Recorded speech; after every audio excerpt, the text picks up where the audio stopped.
a fait 2 malaises cardiaques. C'est vous dire le sérieux de la situation.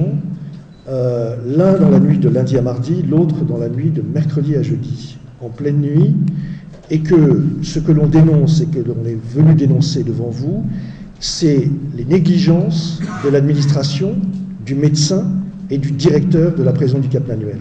En ce sens que dans le premier malaise, il y a eu un refus du médecin d'intervenir, et que lorsque le directeur de la prison a finalement apparu, il a prétexté le fait qu'il devait intervenir auprès de l'administration pénitentiaire avant, comme s'il était un médecin, avant de prendre des dispositions pour que le président Habré soit traité en urgence, et il a disparu jusqu'à jeudi matin, 10 h du matin, ce qui fait que pendant 2 jours, le président Hissène Habré a été sans assistance à une personne qui subit un malaise cardiaque, qui peut faire l'objet d'un AVC, qui est en situation d'hypertension à près de 22, comme ça a été constaté par les appareils qu'il détient, que les médecins étaient injoignables, que les directeurs sont injoignables, et que leur seule préoccupation, plutôt que de soigner en urgence, c'est de prendre et de faire porter des informations auprès de l'administration pénitentiaire. Mon confrère a parfaitement dit que l'inquiétude est venue d'autant plus grave qu'il y a eu 5 visites dans la seule journée de jeudi. S'il y a 5 visites de médecins, c'est-à-dire que le cas est grave et qu'on est en situation en définitive de traitement à l'intérieur de la prison. Ça veut dire quoi? Ça veut dire qu'on néglige une hospitalisation qui était évidente pour n'importe quelle personne et qu'on a préféré, alors qu'on a négligé pendant 2 jours la situation du président, de continuer à le traiter sur place. On gère cette affaire comme un événement politique, pas comme une situation médicale, et ça montre à quel point l'administration pénitentiaire, sur les instructions de son chef de l'administration pénitentiaire et partant de Sidiki Kaba, traite les droits de l'homme et les conditions dans lesquelles les détenus sont soignés dans ce pays. Nous entendons dénoncer ce fait, et je voudrais rajouter qu'une plainte est en cours de rédaction et que nous déposerons une plainte la semaine prochaine à l'encontre du directeur de la prison du Cap-Manuel, car nous estimons qu'il n'est pas acceptable qu'un directeur qui est responsable de l'organisation de sa prison néglige pendant 48 heures la situation d'un détenu, quel qu'il soit, qui fait l'objet d'un malaise cardiaque. C'est une faute de l'administration, c'est une négligence, c'est une non-assistance à personne en danger. L'arrogance et le mépris des droits de l'homme, ça commence à bien faire. Donc nous allons déposer une plainte contre cet individu et mener aussi loin que possible les investigations pour éventuellement engager également la responsabilité des responsables qui sont au-dessus de lui. La deuxième question que je voudrais aborder concerne la situation, je dirais, plus politique de ce procès. Ça fait 1 an et demi qu'on nous rabâche les oreilles en nous disant « l'Afrique juge l'Afrique par les Africains ». Qu'est-ce que vous avez vu, en fait, dans cette affaire d'Africains? On a vu l'omniprésence de Rip Brody, omniprésence à tous les stades, puisqu'en définitive, c'est lui qui fait convoquer ses propres experts, avec qui il travaille depuis longtemps et qu'il fait financer par les chambres africaines pour copier-coller des rapports qu'ils ont déjà établis voilà des années. Ce sont ces petits copains qui travaillent et qui sont nommés par les juges des chambres africaines. On constate qu'un certain nombre de juristes sont désignés pour appuyer les chambres africaines qui sont tous en relation avec Rip Brody. On constate que les gens qui ont constitué le consortium des chambres Tchad, qui ont sensibilisé les médias sénégalais et l'opinion internationale sur cette affaire. On constate un contrôle total de Rip Brody sur Sidiki Kaba. Et à plusieurs reprises, nous l'avons coincé sur le fait que les prises de position de Sidiki Kaba ne reflétaient que les positions de l'AFIDH ou de Human Rights Watch. On constate enfin, ce qui est encore plus grave, un développement. Décidément, il se trouve qu'au Sénégal, il semble que ce soit maintenant les diplomates qui régissent la fonction dont le pouvoir exécutif traite les dossiers judiciaires. On a vu ça déjà en d'autres occasions par d'autres diplomates. Mais qu'est-ce qu'on constate dans cette affaire? Comme vous l'avez compris, qu'est-ce qu'avait dit le procureur Mbakefal? Il a dit, il ne peut pas y avoir de procès, parce que sinon il va y avoir un procès inéquitable si le président Hissène Habré est le seul détenu. Pourquoi il dit ça? Il dit ça parce que dans tout procès international, on sait qu'il est important, quel que soit l'acte qui vous est reproché, de voir qui se plaint de qui, et quels sont les ordres qui ont été donnés au-dessus de lui pour commettre de telles infractions. C'est ce qu'on appelle la chaîne de responsabilité. À partir du moment où il n'y a pas de débat sur la chaîne de responsabilité, il ne peut pas y avoir de procès équitable et la défense se trouve privée de tous les droits de démontrer la non-responsabilité du président Habré dans tel ou tel acte. À partir du moment où Reed Brody et sa bande ont fait accepter par le président Macky Sall le fait que le Tchad ne coopérerait plus dans cette affaire et n'enverrait plus d'autres détenus qu'il détient et qui ont été jugés au terme d'un procès bidon au Tchad, ça veut dire que les chambres africaines avaient perdu leur légitimité. Quelle était la légitimité des chambres africaines? Faire un grand procès international dans lequel on aurait entendu les responsables, pas leurs responsables, mais les responsables, des gens qu'on avait d'ores et déjà condamnés, pointés du doigt. Donc en fait, le fait qu'un jour, Reed Brody appelle ses petits camarades des ambassades américaines, Stephen Rapp, pour intervenir auprès du président Macky Sall, pour imposer le fait que, contrairement aux engagements du Sénégal et au principe de coopération entre le Tchad et le Sénégal, marqué par une convention signée entre le Tchad et le Sénégal, parce que le fait également que le statut prévoyait la possibilité de juger toutes les personnes qui étaient impliquées, on a abandonné ce principe-là fondamental en droit international. À partir de ce moment-là, il ne peut plus y avoir de procès équitable et les chambres africaines extraordinaires ne sont plus qu'une feuille de papier qui n'a qu'une seule feuille de route, condamner une seule personne pour tous les faits qui ont été commis au Tchad, peu importe le degré de responsabilité, il n'y a plus d'État, il n'y a plus de préfet, il n'y a plus de directeur de cabinet, il n'y a plus de service de sécurité, il y a des prétendues victimes et un seul homme en haut.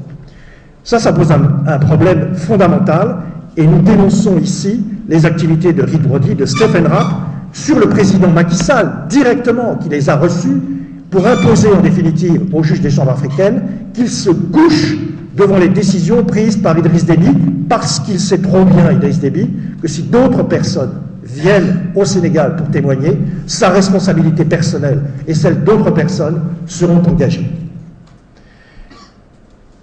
Vous savez, on a décidé de ne pas participer à ce procès. Il va de soi que ça concerne le président Hissène Habré et ça concerne ses avocats. Nous n'allons pas signer par avance, par notre présence, une condamnation dont la rédaction est déjà faite. Mais voilà que cet autre individu, cet ambassadeur des Pays-Bas, au prétexte qu'il aurait donné 500 millions de francs CFA pour que le procès cesse de traîner et organise un pseudo-procès dans une université de la place de Dakar, au terme duquel on habille d'autres individus, des habits que censé porter le président Hissène Habré, on fait joujou avec un procureur, on fait un grand guignol de théâtre de marionnettes dans lequel on organise un procès qui va bien évidemment se terminer par la condamnation à perpétuité de ce faux accusé avec des fausses victimes. Je crois que cet ambassadeur aurait dû réfléchir 2 minutes parce qu'en fait le procès qui a été montré, grand guignolesque, à l'université de Dakar montre quoi? Ce n'est qu'un avant-goût du procès qui va se dérouler. Un faux procès avec des faux accusés, des fausses victimes, des faux procureurs, où tout est magouillé depuis le départ pour démontrer la culpabilité d'un homme. On a organisé un faux procès bidon avec des étudiants qu'on a financés et qu'un diplomate organise dans l'université en violation de la présomption d'innocence. Ce faux procès n'est que l'annonce du procès bidon qui s'énonce aujourd'hui à partir du 20 juillet prochain et que nous dénonçons pour ne pas y participer. Qu'est-ce que va faire l'Union européenne et ses responsables aux chambres africaines? Depuis quand des personnes qui sont en responsabilité politique, représentant l'exécutif européen, finançant pour partie ce procès, s'autorisent à aller visiter les juges pour leur dire quoi? Nous savons qu'ils leur ont dit, devant les craintes qu'ils ont, que le président Hissène Habré ne participe pas, qu'il était important d'imposer la comparution. Ce sont donc les responsables de l'Union européenne qui ont dicté à Mbacké Fall son attitude, l'ordre d'extraction qui vient d'être dénoncé, au terme duquel on imposait éventuellement la force qu'on glissait au téléphone du directeur de la prison du Cap Manuel pour organiser les brutalités qui ont été exercées sur le président Habré, pour l'amener de force pour comparaître lors d'une audience préliminaire où il s'agissait simplement de l'interroger sur son identité. C'est encore une fois le politique qui s'immisce dans un procès judiciaire et ça montre à quel point les garanties d'un procès équitable ne sont pas possibles dans cette affaire. On vous a parlé à l'instant d'un procès impossible. Il n'y a de procès impossible que parce qu'il y a eu une enquête, et une enquête inéquitable. Je crois que le président Makefal est un juriste qui semble être assez peu informé des conditions dans lesquelles se passe une enquête. Depuis quand, puisqu'il nous rabâche les oreilles avec un procès équitable depuis sa prise de présidence, ne sait-il pas encore, par tous les gens qui l'entourent, qu'il ne peut pas y avoir de procès équitable sans une enquête équitable? Son juriste maison, Sidiki Kaba, ancien président de je ne sais quelle organisation des droits de l'homme, aurait pu l'avertir des décisions rendues par la Cour européenne des droits de l'homme en ce sens. Ce qu'il faut savoir également concernant cette organisation et cette intervention de juges, de faux juges non africains, c'est la rédaction de l'ensemble des actes de procédure. On aperçoit un réquisitoire introductif qui porte des accusations, qui n'est que la reproduction des enquêtes menées par Human Rights Watch. Qu'est-ce que ça veut dire? Ça veut dire que les juges n'ont pas fait d'enquête, que le procureur n'a pas fait d'enquête, qu'il a ordonné une mise en accusation sans avoir fait d'enquête personnellement. Qu'est-ce qu'on voit après? Un réquisitoire final qui n'est que la reproduction d'un réquisitoire initial. Qu'est-ce que ça veut dire? Ça veut dire qu'on ne fait toujours pas d'enquête. On se rend au Tchad, on bénéficie de per diem, de frais. On a dénoncé à plusieurs reprises l'argent qu'ont touché les juges des responsables tchadiens à 2 reprises, en plus des per diem qu'ils recevaient de la part du budget avant leur déplacement. Et ces gens-là ne font pas d'enquête, se contentent d'entendre des victimes prétendues qu'on a désignées d'avance, et en définitive ne font entériner que des documents qui ont été rédigés par avance. Mais le pire aujourd'hui, c'est qu'on a assisté en définitive à des réquisitoires définitifs et des ordonnances de renvoi, rendues par des magistrats africains, certes, mais rédigées par qui? Qu'est-ce que font aux chambres africaines ces consultants suisses? Par qui sont-ils payés? Quand est-ce qu'on va enfin savoir la vérité sur le budget des chambres africaines? Qui paye quoi? Avec quel argent? Qui est payé? Quand est-ce qu'on va savoir combien touchent ces juges, des millions qui s'achètent des voitures? Combien sont payés les dizaines d'avocats, de professeurs de droit, de consultants européens et pas africains qui viennent conseiller, et sûrement mal conseiller, parce qu'ils n'ont qu'une seule feuille de route, la condamnation d'Hissène Habré? Qu'est-ce que font ces juges? Et qu'est-ce que ça veut dire surtout? Est-ce que ça veut dire que Makefal n'est pas capable de faire des enquêtes, que les juges ne sont pas capables de rédiger des jugements? Quand on s'entoure à ce point d'un certain nombre de consultants étrangers, non africains, pour rédiger quoi? Est-ce que ça veut dire qu'on juge l'Afrique au nom de l'Afrique? Ça veut dire qu'en fait on est dans situation d'incapacité, d'incompétence totale, et qu'au terme de cette situation, on requiert des interventions extérieures pour rédiger les jugements, pour les pré-rédiger et pour servir en définitive une accusation que l'on sait qui est tressée d'avance. On a aujourd'hui aux chambres africaines une jeune femme qui s'appelle Élise Legal, qui dirige toute cette petite bande de juristes appuyés par des profs de droit français, suisses, européens, Emmanuel Joannet, Marina Aude et un certain nombre de prétendus doctorants ou de docteurs en droit qui utilisent leur prétendu savoir-faire pour faire leur travail des juges qui sont payés tous les jours, tous les mois, sur le budget qu'Idriss Déby a envoyé au détriment de son propre peuple pour faire condamner son ennemi politique. Voilà, ces gens sont les salariés d'Idriss Déby. Et c'est ce que nous connaissons. Comment voulez-vous que des gens qui rédigent avec derrière le salaire d'Idriss Déby puissent avoir l'objectivité, l'indépendance pour rendre des jugements et pour prendre des décisions qui soient tout à fait acceptables?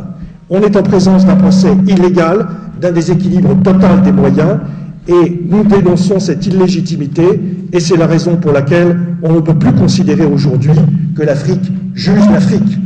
Ce sont tous les mentors, les ex-Kadhafi, Idriss Déby, les Français, les Belges, qui aujourd'hui sont à la main, à la petite main de ces juges pour rédiger à leur place ces jugements.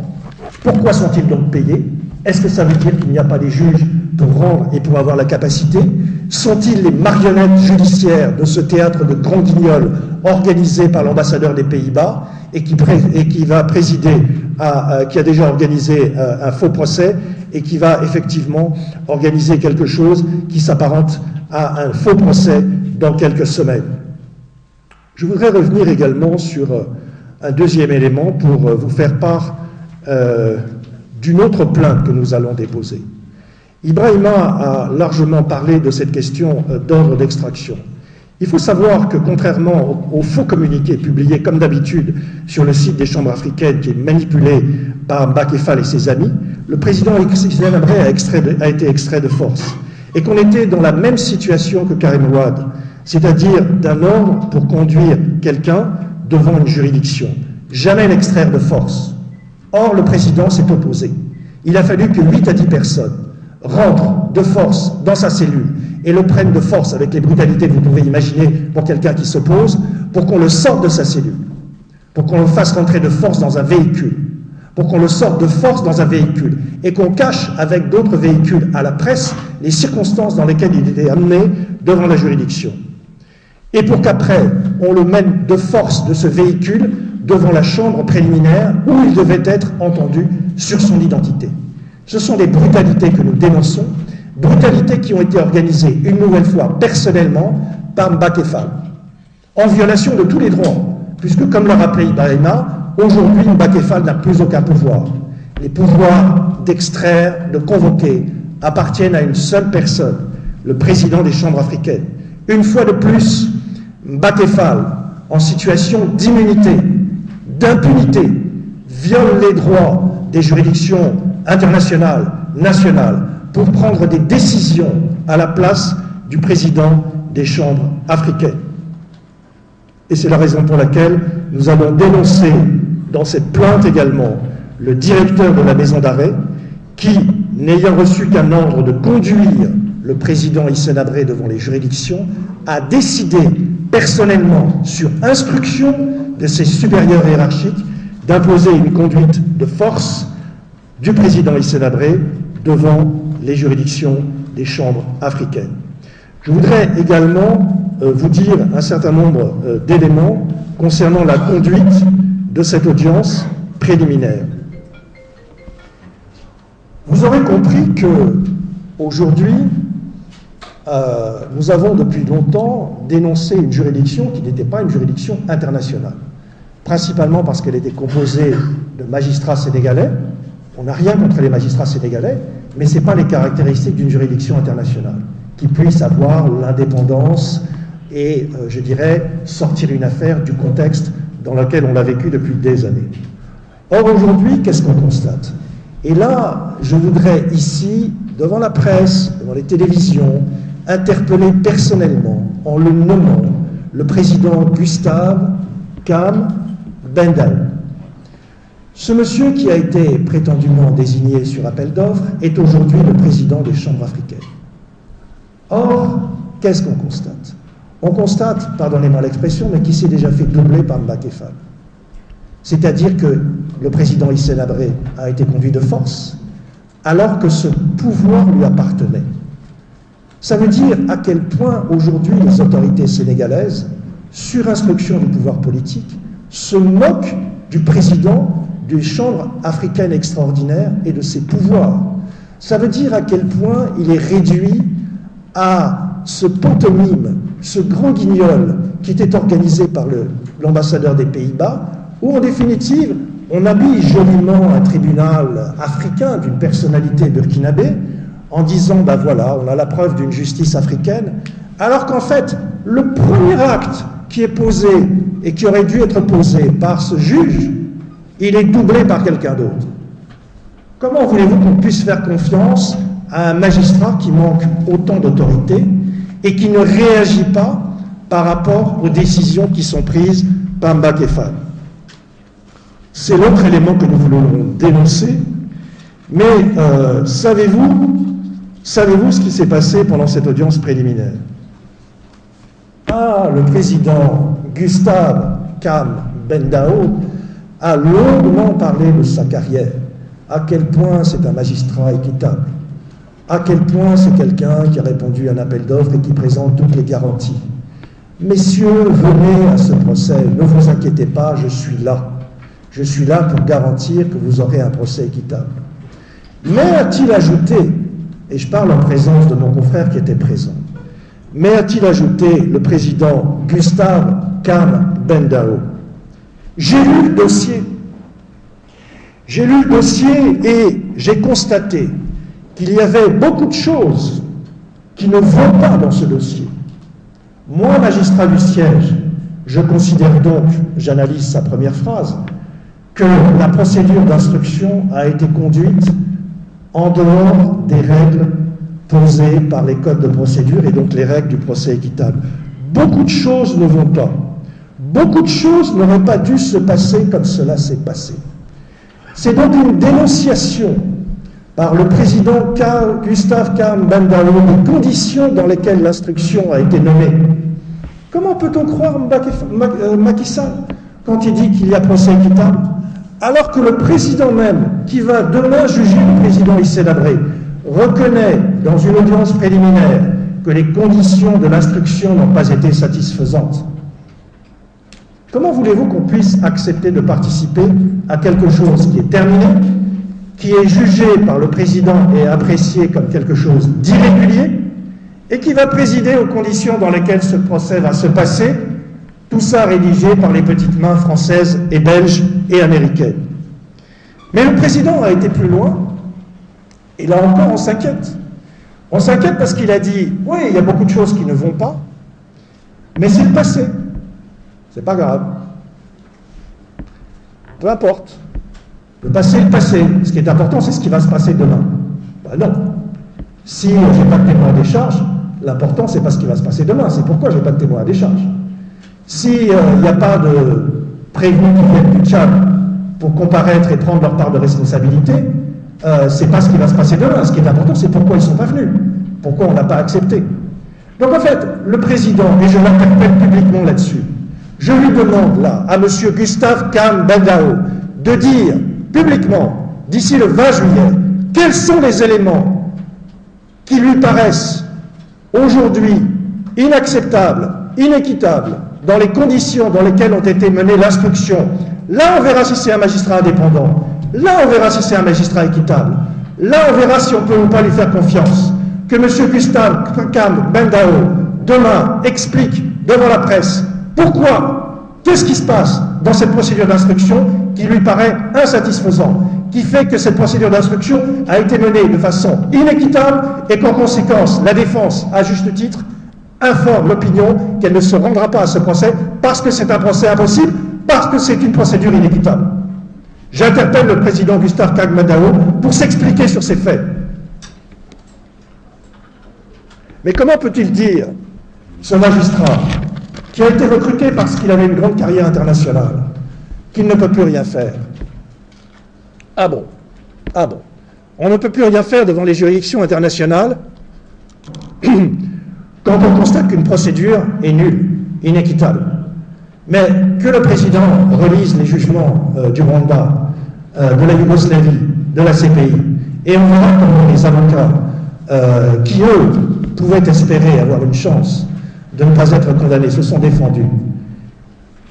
Quels sont les éléments qui ont été invoqués, soulevés par les juridictions, pour dénoncer les conditions dans lesquelles les procureurs se sont comportés, au point que certains procureurs, comme Ocampo par exemple à la CPI, ont été sanctionnés par la Chambre de la CPI en raison de leur comportement, parce qu'un certain nombre de personnes ont été libérées, parce que des procès se sont arrêtés, parce que les juges ont estimé que les conditions dans lesquelles les procureurs s'étaient comportés ne permettaient pas de procès équitable.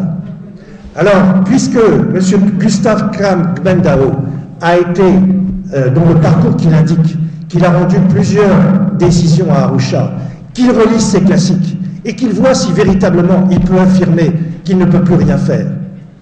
La jurisprudence est là pour démontrer le contraire. Bien évidemment, on ne peut plus rien faire, on peut faire plein de choses. Et je dis que d'aujourd'hui, moi je m'inquiète sur la capacité de ce magistrat, que j'interpelle personnellement et publiquement, sur son autorité qui est déjà bafouée, sur son silence devant les positions prises par Mbakefal, sur les informations qu'il peut déjà nous indiquer concernant les irrégularités qui ont été commises. Ou alors est-ce que la défaite est déjà là? Parce qu'il ne faut pas oublier une chose. Monsieur Gustave Kamben-Daou, il est peut-être le président des chambres, mais il est minoritaire dans les chambres. Il est entouré par deux magistrats sénégalais. Deux magistrats sénégalais dont nous n'avons aujourd'hui aucun espoir qu'ils puissent se comporter différemment de ceux qui ont conduit l'instruction. Parce qu'ils sont dans une relation hiérarchique avec M. Sidiki Kaba. Et qu'on sait à quel point la carrière d'un magistrat, son salaire, est importante. Donc aujourd'hui, M. Gustave Kam Bendao, j'ai peur qu'il appartienne à un théâtre de marionnettes où il apposera sa signature dans une décision rédigée par Élise Le Gall, prise dans des conditions d'iniquité évidente et qui, aujourd'hui, on le sait, ne peut conduire qu'à la condamnation du président Hissène Habré. Je voudrais juste terminer cette intervention en vous disant quoi? Aujourd'hui, on assiste en définitivement, plus qu'à la politisation du procès, on assiste à sa militarisation. L'accusation a perdu la bataille du droit. L'accusation a perdu la bataille du droit. Et aujourd'hui, on a enlevé le président, on a fait une perquisition chez lui, on a saccagé sa maison, on a essayé de lui arracher le port de son turban, on l'a extrait de force. Aujourd'hui, c'est la force qui remplace le droit et le président Macky Sall, aujourd'hui, a militarisé ce procès qui devait être un procès équitable. C'est l'échec de la gouvernance judiciaire de Macky Sall. C'est pas autre chose. C'est l'échec de la justice africaine dont on voulait nous parler, parce qu'elle est dictée politiquement par un certain nombre de maîtres penseurs en Europe et à un moment donné en Libye et aujourd'hui au Tchad. On l'a vu à travers la décision pathétique rendue par les 4 magistrats du Conseil constitutionnel. On ne peut plus faire confiance à des juges qui touchent de près ou de loin l'affaire Hissène Habré dans cette affaire. Ce procès, il fallait organiser coûte que coûte. C'était le mandat qui lui avait été donné par les Occidentaux à la veille de sa présidence, coûte que coûte, à n'importe quel prix, et on sait ce que ça peut vouloir dire aujourd'hui pour les magistrats d'instructeurs des chambres africaines qui sont allés rechercher de l'argent payé par Idriss Déby, puisqu'ils leur ont doublé leur per diem, et qui sont aujourd'hui, comme on vous l'a dit et dénoncé, obligés de rembourser les sommes qu'ils ont perçues à tort de la part du gouvernement tchadien. Cette seule circonstance, Rick Brody devrait vous dire qu'elle entraîne la nullité d'un procès devant n'importe quelle juridiction américaine. Mais le problème, c'est que Hissène Habré, il fait gagner de l'argent. Ah oui, il fait gagner beaucoup d'argent et à beaucoup de monde. Et il y a beaucoup de gens qui bouffent, pour reprendre les expressions, qui mangent et qui se servent aujourd'hui d'Hissène Habré pour poursuivre leur carrière, pour arriver à une décision dont en définitive on sait parfaitement qu'elle est écrite et qui n'a aucune raison d'arrêter un processus parce que ça fait gagner de l'argent, à trop de personnes. Donc si après tous ces éléments-là, vous n'avez pas compris pourquoi le président Hissène Habré refuse de comparaître et ses avocats dénoncent et refusent de l'assister devant une juridiction, eh bien on vous invite à poser toutes les questions dans les éléments. Ñu ngi leen di remercier ci woo bi ñu leen woo tey pour waxtaan ak yéen ci li nga xam ni moo xew ci procès président Hissène Habré. Li tax ñu woo leen tey dañu bëggoon a waxtaan ak yéen ci li nga xam ni moo xew démb ci Cap Manuel fi nga xam ni foofu la ñu denc président Hissène Habré. Lan moo fa xew li fa xew daf ñu xaw a tiital parce que procès bi mu commencé mois de juin 2013 ba léegi defe naa kenn masuñu dégg ñuy ŋàññ naan dafa am lu xew prison li fa xew tey nag dafa tax dafa laaj ñu wax ko nit ñi xam ko pour que ñuy bañ ëllëg ñu naan xamuñu woon li xew li fa xew mooy président Hissène Habré yàlla dafa def mu am li ñuy wax attaque cardiaque dafa toog tension yéeg bu metti jabar ji nga xam ni moo fa doon dem bi mu ko gisee gis ni mu mel ak ni mu kiyee mu woo garde yi ni leen daal ñu ñëw xool dafa yaakaar ni Hissène Habré dafa tawat bi mu leen ko waxee garde yi ci seen bopp dañ ni ñoom mënuñu ñëw parce que ñoom ay simple agent rek lañ xanaa dañuy dem wax ko seen directeur ñu dem wax ko directeur bi ni ko madame Habré nee na nga ñëw xool parce que daal dafa mel ni président Habré dafa feebar te dafa bëggoon ñu indi cardiologue parce que moom